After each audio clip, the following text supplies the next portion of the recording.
புலிக்கு பிறந்து பூனையா ஆகும்.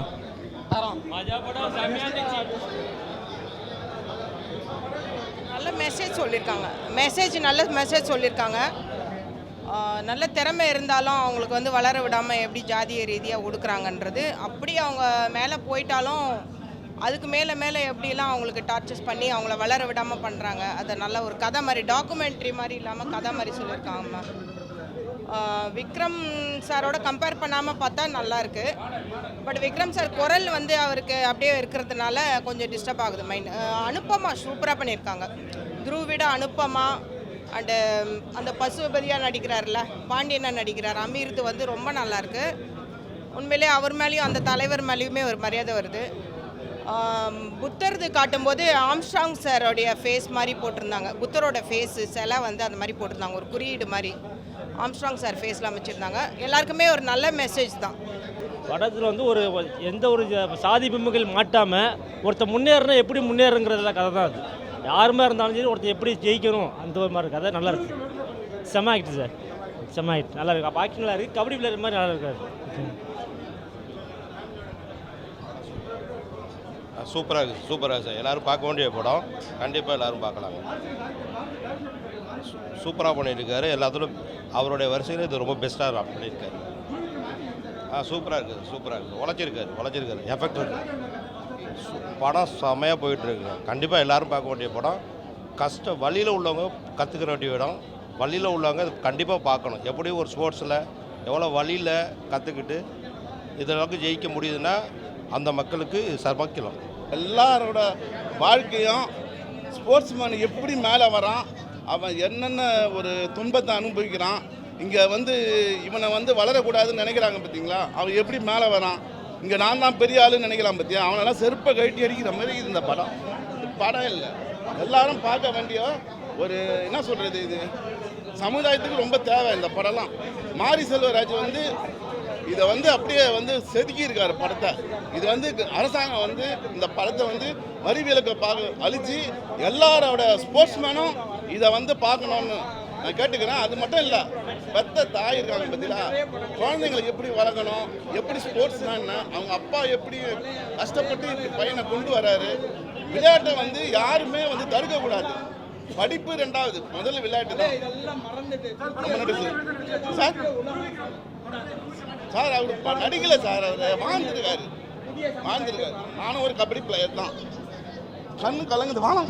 தமிழ் சினிமாவோட ஆகச்சிறந்த அரசியல் படம். இந்த படத்தை எடுக்கிறதுக்கு ஒரு தைரியம் வேணும். இந்த தைரியம் தமிழில் மாரி செல்வராஜை தவிர வேறு யாருக்குமே கிடையாது. இவ்வளோ பொலிட்டிக்கல் விஷயங்களை வந்து இவ்வளோ ஓப்பனாக உடச்சி பேசுகிறதெல்லாம் தமிழில் இது வரைக்கும் எந்த இயக்குனருக்கும் இல்லாத ஒரு தைரியம் இருக்குது. இந்த படம் நிறைய பேருக்கு லைஃப் கொடுக்க போகுது. துருவ் விக்ரம், நிவாஸ் கே பிரசன்னான்னு நிறைய பேருக்கு லைஃப் கொடுக்க போகுது. தீபாவளி வின்னர் இதுதான். செம்மையாக பண்ணியிருக்காரு. அவரோட பெஸ்ட்டு, எல்லாருக்குமே பெஸ்ட்டு. அவங்க கரியரில் துருவ் விக்ரம்க்கு தான் ஃபஸ்ட்டு படம்னு சொல்லலாம். அந்த அளவுக்கு பெஸ்ட்டாக பண்ணியிருக்காரு. சூப்பராக பண்ணியிருக்காரு. எல்லாருமே சூப்பராக பண்ணியிருக்காங்க.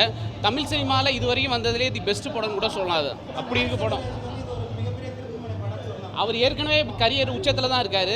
இது வந்து துருவ் விக்ரம், நிவாஸ் கே பிரசன்ன மாதிரியான வளர்ந்து வர்றவங்களுக்கு லைஃப் கொடுக்கும். ஸ்டாண்ட் அவுட்டாக துருவ் விக்ரம் தான். அப்புறம் மாரி செல்வராஜ்லாம் தமிழ் சினிமாவில் கொண்டாடப்பட வேண்டிய ஒரு இயக்குனர். உயிரே கொடுத்து வேலை பார்த்துருக்காரு. அப்பாவை மிஞ்சினா தனியாக வருவார் கண்டிப்பாக. இதில் மிஞ்சலை, அடுத்து கண்டிப்பாக மிஞ்சுவார். வணக்கம். பைசன் படம் பார்த்தோம், மாரி செல்வராஜ் படம். மாரி செல்வராஜ் படங்களை நான் பார்த்துட்டே இருக்கிறேன்.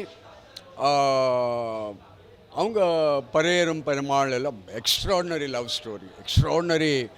Story, tragic story.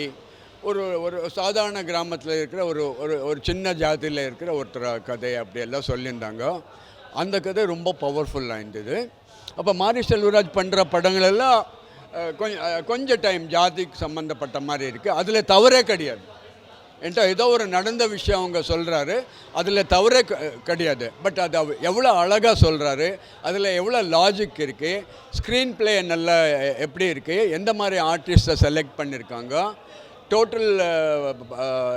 Total moving of the film எப்படி இருக்குது, அது பார்க்கணும். பைசன் பற்றி பேசும்போது ஆக்சுவலி இது ஒரு கபடி பிளேயர் கதை தான் சொல்கிறார். இவங்க ஒருத்தர் இருந்தவங்க தானா தமிழ்நாட்டில்.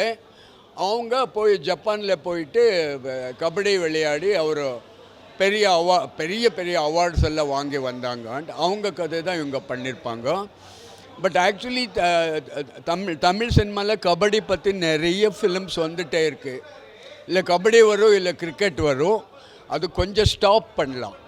பட் இந்த படம் ஒரு பயோகிராஃபின்ட்டு தமிழ்நாட்டில் நடந்த ஒரு கதை. அது இவங்க நல்ல கையாடி இருக்காங்க. ஆக்சுவலி மாரி செல்வராஜ் டெக்னிக்கலி ரொம்ப இம்ப்ரூவ் ஆகிட்டுருக்காரு. நீங்கள் இவங்க பழைய படம் எல்லாம் பார்த்தா நிறைய இடத்துல ஸ்க்ரீன் ப்ளே கோட்டை விட்டுருப்பாங்க, சீன்ஸ் கோட்டை விட்டுருப்பாங்க, கேரக்டர்ஸ் கோட்டை விட்டுருப்பாங்க. இந்த படத்தில் ஃபஸ்ட் கிளாஸாக இருக்குது. ஃபிலிம் மேக்கிங் ரொம்ப நல்லா இருக்குது. பட் ஆக்சுவலி த்ருவுக்கு 2-3 படம் ஒர்க் அவுட் ஆகலை. த்ருவுக்கு நடித்த எந்த படமும் ஒர்க் அவுட் ஆகலை. இப்போ பாலா பண்ண படம் அர்ஜுன் ரெட்டி பண்ணார்.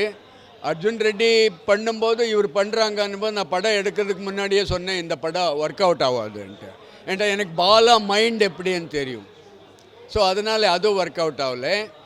இதில் ஒரு 40-50 மினிட்ஸ் கபடி தான் வந்துட்டுருக்கு.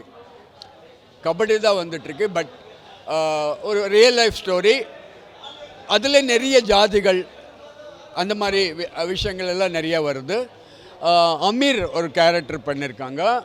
அது அடிக்கடி சும்மா அப்படி வர்றாங்க தவிர ஒரு சீனில் ரொம்ப ஸ்ட்ராங்காக இருக்குது. ஏன்ட்டு அவர் ஜாதிக்கு எதிராக பேசிட்டு ஒரு கல்யாணம் பண்ணுறதுக்கு ரெடி பண்ணி கொடுக்குறாரு. அதனால அந்த சீனில் கிளாப்ஸ் வாங்குறாரு. ஆக்சுவலி இவன் அனுப்பமா ஹீரோயின் ஒரே காஸ்டியூம். படம் ஃபுல்லாக ஒரே ஒரு சீனில் மேரேஜ் காஸ்டியூமு. வேறு காஸ்டியூம் போட்டிருக்கலாம். அவர் 6-8 சீனில் வர்றா, ஒரே காஸ்டியூமில் காட்டுறாரு. அந்த பொண்ணு பார்த்தா சாணி அள்ளுற பொண்ணு மாதிரி இருக்குது. அது ஓகே, அந்த கேரக்டர் அப்படி தான் இருக்குது. ஒரு 2 வாட்டி காஸ்டியூம் மாற்றிருக்கலாம். அவ்வளோ அழகான பொண்ணு. இப்போ இன்னொருத்த நிமிஷா விஜயன்னா தனுஷோட நடித்தது கர்ணனில். நிமிஷா விஜயன் கேரக்டர் கூட ரொம்ப நல்லா இருக்குது. அந்த படத்தில் அவள் நடித்து கலாட்டை பண்ணியிருந்தா. இதில் கொஞ்சம் அக்கா கேரக்டர் தான் வர்றா. பட் கொடுத்தது நல்லா பண்ணியிருக்கா. படம் கமர்ஷியலாக போகிறதுன்னு சொல்ல முடியாது. மேக்கிங் எல்லாம் ரொம்ப நல்லா இருக்குது. அவங்க அங்கே கூட நிறைய ஜாதி பிரச்சனை எல்லாம் வரும். லீடர்ஸு அவங்க இன்னொரு ஜாதி, இவங்க இன்னொரு ஜாதி, அவங்க டீமில் நம்மளை சேர்க்கக்கூடாது, அவங்க இதில் கல்யாணம் பண்ணிக்கக்கூடாது, இந்த மாதிரி ஹானர் கில்லிங் மாதிரி நிறைய விஷயங்கள் எல்லாம் வருது. அது கையாடிருக்காங்க. நமக்கு இதெல்லாம் நிறைய நாங்கள் யூடியூப்பில் பார்த்த விஷயங்கள் தான். ஆனால் நிறைய வாட்டி பார்த்துருப்போம். அதனால நமக்கு ஒன்றும் புதுசாக பார்த்த மாதிரி இல்லை. பட் மேக்கிங் எல்லாம் நல்லா இருக்குது. அவர் மேக்கிங் எல்லாம் ரொம்ப பர்ஃபெக்ட் ஆகிட்டார். அவங்க பழைய படங்கள் எல்லாம் பார்த்தா ரொம்ப லூஸாக இருக்குது, மேக்கிங்கு லாஜிக் இருக்காது. ஆனால் பரையறு பரமாலெல்லாம் ரொம்ப பவர்ஃபுல்.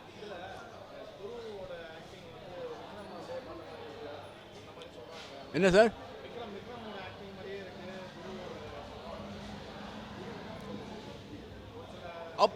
விக்ரம் மாதிரி ஆக்டிங் இருக்குன்னு சொல்ல முடியாது. ஏன்ட்டா இப்போ விக்ரம் எல்லாம் பிதாமகனில் பண்ணியிருந்தாங்க, அந்த மாதிரி த்ருவ் பண்ண முடியாது.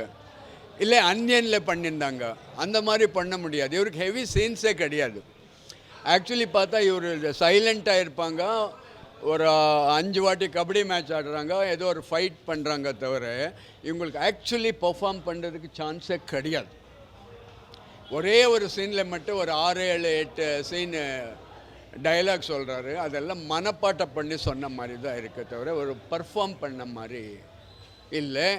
த்ருவுக்கு ஆல் ஃபிலிம்ஸ் சரியாக ஓடலை. பட் கொடுத்தது நல்லா பண்ணியிருக்காங்க. பட் இந்த படம் கமர்ஷியலாக சக்ஸஸ் ஆகுதுன்னு சொல்ல முடியாது. பட் ரொம்ப neat film making. So all the best for the film.